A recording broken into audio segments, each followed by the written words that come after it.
Hola a todos, buenas tardes, buenos días, buenas noches, en el lugar en el que estén habitando en este momento. Mi nombre es Catherine Gajardo, voy a ser la encargada de dirigir este podcast sobre la personalización del aprendizaje, que es un elemento muy importante de la inclusión educativa. Como vimos en el podcast anterior, es necesaria la presencia, la participación y el aprendizaje de todos nuestros estudiantes para hacer una aula inclusiva, una clase inclusiva en la universidad específicamente. Entonces, vamos a hablar de un tema que es la personalización. Y vamos a hablar de algunas estrategias. Pero lo principal es recordar que la flexibilidad, al igual que como lo hablamos en el primer podcast, es fundamental en estos términos, que tenemos que estar dispuestos a flexibilizar nuestras formas de educar, de conocer a nuestros estudiantes para hacer que nuestra planificación sea lo más idónea para cada persona. Vamos a hablar de algunos ejemplos y aquí tengo a personas invitadas que sabrán mucho más de esto, que son Laura. Laura, ¿puedes presentarte? Hola, soy Laura, soy estudiante y acabo de empezar mi proceso como investigadora. Sí, muy bien. Y tengo a Jessie. Hola, soy Jessica, también soy estudiante. Hace poco terminé un máster y actualmente también estoy en mi proceso de investigación como predoctoral. Muchas gracias por vernos, chicas. Y las invitamos porque tienen experiencia como estudiantes. Nosotras ya como profesoras llevamos bastante tiempo, entonces es una buena idea que tengamos nuevos pensamientos, nuevos ejemplos sobre prácticas que sean orientadas a la personalización del aprendizaje. Primero vamos a hablar de, por ejemplo, estrategias pedagógicas. Nos vamos a ir directamente a estrategias pedagógicas y algunos ejemplos. Por ejemplo, Laura, ¿podríamos hablar un poco de las tertulias pedagógicas o las tertulias dialógicas específicamente? Sí, las tertulias dialógicas consisten en tomar un texto, un artículo o un libro de algún tema de interés. Cada uno, por cuenta propia, elige 2 párrafos o palabras que le hayan llamado la atención y después, entre todos, hay un moderador o moderadora y un secretario o secretaria que va dirigiendo la conversación. Y cada uno va comentando por qué ha elegido esos párrafos o esas palabras, reflexiones, y van creándose un debate o un diálogo entre todos. Sí, allí se fomenta la participación entre todos. Sí. ¿Cómo se organiza el aula en una tertulia? ¿Me puedes decir, Jessie? Sí, normalmente nos organizamos en mesa redonda para que pues todos tengamos visibilidad de todos los participantes y así mismo poder, Sí, para fomentar la interacción entre todos. Sí. ¿Y cómo se da esa interacción? Porque yo recuerdo alguna tertulia en donde nos quedábamos un poco callados al inicio y nos daban muchas ganas de hablar. ¿Hay algún método, alguna forma de hacer que nuestras estudiantes o las participantes puedan participar de esta tertulia? Normalmente suele el moderador generar unas preguntas base, y de ahí parten las conversaciones. A veces llegan a una misma línea o a veces tiende la gente también a comentar sus propias experiencias personales, profesionales o directamente lo que entendió del texto. Muy bien. En esta estrategia es bueno porque en la universidad solemos usar muchos documentos PDF y textos y muchas veces quedan en la lectura del texto, pero la socialización de ese texto en grupo puede ser por medio de la tertulia dialógica una buena alternativa para poder aprender juntos. Vamos con otro ejemplo. Por ejemplo, hay una estrategia que se suele utilizar que se llama diario bitácora. Jessie, ¿podríamos explicar un poco qué es la bitácora? Obviamente Laura puede contárnoslo como estudiante, que ella, por ejemplo, los prácticos acá en la Facultad de Segovia de la Universidad de Valladolid usamos la bitácora. Las bitácoras son como diarios de campo, que así le decimos en Colombia, donde vamos registrando nuestra experiencia durante el aula, cómo lo vimos, qué observamos, qué sentimos, y asimismo esto genera una reflexión para mejorar nuestra práctica más adelante. Sí, sería como realizar un diario semanal o diario en el que yo siempre decía una parte de descripción, otra de interpretación y otra de reflexión. Sí, se suelen utilizar en los practicum cuando las estudiantes o los estudiantes están haciendo las prácticas específicamente, pero también yo lo he utilizado en primer año con asignaturas. Entonces, después de la clase, escribíamos nuestro diario semanalmente, hacíamos nuestra bitácora y podíamos trabajar sobre los temas que íbamos tratando, y allí se hacía un resumen que al menos yo como profesora en el campus virtual podía ver la reflexión de cada estudiante y ver su propio proceso de aprendizaje. Y esto se puede hacer a modo de audio. Por ejemplo, los estudiantes pueden subir un audio, así como estamos ahora grabando el podcast, o un vídeo. Se grababan directamente al rostro y nos contaban qué pasaba y qué habían aprendido. Y también textos escritos, que como Laura dijo, tienen una organización específica. Muy bien. Una cosa más. Sí. Yo creo que es muy importante también explicar qué es el diario, porque conmigo también lo usaron en el primer año y claro, para mí un diario era como qué había pasado en clase y yo no reflexionaba nada. Y ya en las prácticas como que ya entendí lo que era. Y claro. Sí, es verdad, como que uno tiende a que es el diario de vida. Sí, como un diario que hoy pasó esto. Pero sí, o sea, que sea un diario de reflexión para ver el aprendizaje que está sucediendo. Bueno, veamos más herramientas que podemos utilizar como profes en nuestra práctica docente. Y yo creo que es muy importante realizar trabajos en equipo.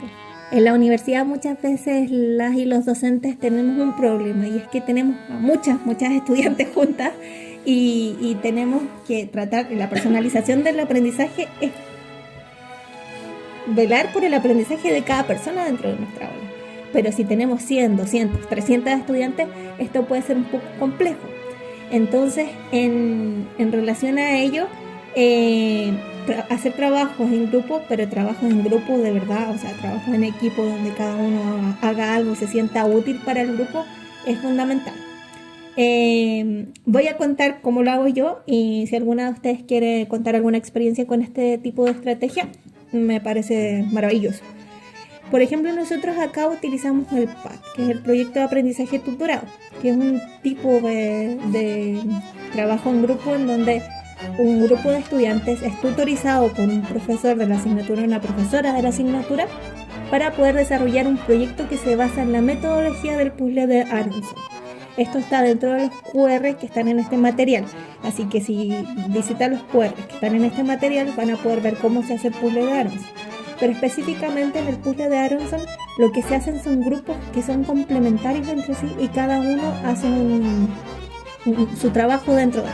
Por ejemplo, se hacen los grupos de estudiantes, se define a una persona que se encarga, por ejemplo, de hacer un resumen del contenido, otra persona que es encargada de hacer la organización, la escritura de los textos, etc. ¿Te acuerdas de alguna experiencia, Laura, con el PAD? Sí, además que hicimos el puzzle de Aronson y como que a cada uno del grupo le tocó un tema, y entre los diferentes grupos quien tenía ese tema se juntaba para hablar sobre ello, que yo creo que me tocó educación en valores. ¿Te acuerdas? Sí, me suena. Y entonces como que te hacías experto en ese tema y luego volvías a tu grupo y cada uno aportaba esa visión que había estudiado con el resto. Sí, eso se llama grupo de expertas. Normalmente se hace en puzzle de Aronson, vamos a ver más adelante en el material cómo se explica, pero se divide en grupos de expertos. Entonces en cada grupo hay un experto, pero como luego los grupos se dividen y los expertos en cada tema visitan otros grupos, todos los grupos se van relacionando con el tema. Se juntan los expertos de un grupo con otro grupo y se hablan y se exponen sus términos para poder todos aprender juntos.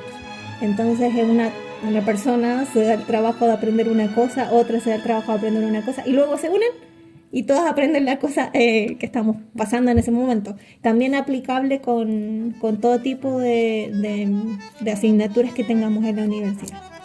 Yo creo que es una buena estrategia porque lo que pasa muchas veces al trabajar en grupos es que cada uno hace una parte y luego lo juntan y se ve que no tiene ningún sentido. Un Frankenstein. Sí. Entonces ahí como que al final necesitas de los otros para que te aporte y así lo hacéis juntos de verdad. Muy bien. Bueno, finalmente la última estrategia en la cual nos vamos a centrar en este podcast tiene que ver con la individualización de las metodologías de aprendizaje. No podemos hablar de cada una de las metodologías o estrategias pedagógicas que se realizan porque este podcast duraría mucho. pero sí podemos hablar de elementos que nos facilitan la elección de dichas metodologías o estrategias pedagógicas. Por ejemplo, para personalizar, podemos preguntarle a nuestros estudiantes cómo aprenden. Jessy, ¿se te ocurre alguna idea para que preguntemos a los estudiantes cómo tú te has sentido más cómoda para preguntar a tus compañeros cuando te preguntaron a ti? Yo creo que una herramienta que nos puede beneficiar es Google Forms, ya que es una herramienta personalizada, individual, en la que se pueden arrojar ciertas preguntas, ya sean cerradas o abiertas, en la cual podamos preguntarle a nuestros estudiantes cómo se sintieron en la clase, qué les parece para mejorar o qué podemos seguir potenciando durante la clase. Y ya esto puede ser de manera, ¿cómo se dice? Que no se sepan los datos. Que se me olvidó. Anónima. O directamente con el nombre. Pero creo que esa es una herramienta que, aparte que es rápida, puede ser muy beneficiosa, ya que la mayoría se interesa por participar en ella. Sí, utilizar herramientas como Forms, hablemos de formularios en general, porque hay distintas páginas como el SurveyMonkey, está la página de Forms, pero de Microsoft, depende de más o menos qué software estemos utilizando, con qué software nuestra universidad trabaje para poder elegir los métodos de encuesta. Pero principalmente lo que dice Jessy es real, o sea que la encuesta nos da datos claros y nos da una visualización de los datos, nos mete datos y ve. El 10% de mis estudiantes da pánico, por ejemplo, hacer presentaciones orales. Yo como profesora sé que todas las personas debieran hacer presentaciones orales, pero si me doy cuenta que tengo un grupo de estudiantes que les da mucho miedo, voy a trabajar presentaciones orales de a poco, con actividades pequeñas, por ejemplo, hacer juegos de roles, trabajos de exposición mínima o el mismo trabajo de grupo de expertos para poder desarrollar esto antes de enviarlos directamente a los leones y que se desesperen en algún momento. Sí. ¿Conocen alguna experiencia de gente desesperándose al momento de salir a una presentación oral? Claro, nosotros vimos durante el máster varios compañeros que se les dificultaba o en algún momento sentían que se les iba la respiración durante una exposición y tocaba parar la exposición, que tomara agua, tratar todos de darle gestos de afirmación de que estaba bien, porque son los mismos nervios, a pesar de que nos conocíamos y que dominaba el tema, a veces es inevitable no sentir esos ataques de pánico. Sí, entonces ser comprensivo con nuestros estudiantes y sí, sabemos que hay competencias claves, sabemos que tienen que leer textos complejos, sabemos que los estudiantes y las estudiantes tienen que hacer presentaciones y manejar su vocabulario y léxico en contextos públicos, pero debemos saber el nivel de competencia para luego hacerlo en nuestra clase porque nos podemos llevar todos un mal rato, no solo nosotras como docentes, sino nuestros propios estudiantes. Así que muchas gracias, chicas, por participar de este podcast. Les agradezco mucho como estudiantes. Ahora van a dejar esto de estudiar, pero hay que seguir aprendiendo. Hay que seguir aprendiendo hasta el final. Entonces, que les vaya muy bien. Cerramos este podcast aquí y cualquier cosa nos contactan a los correos electrónicos que están en este teléfono.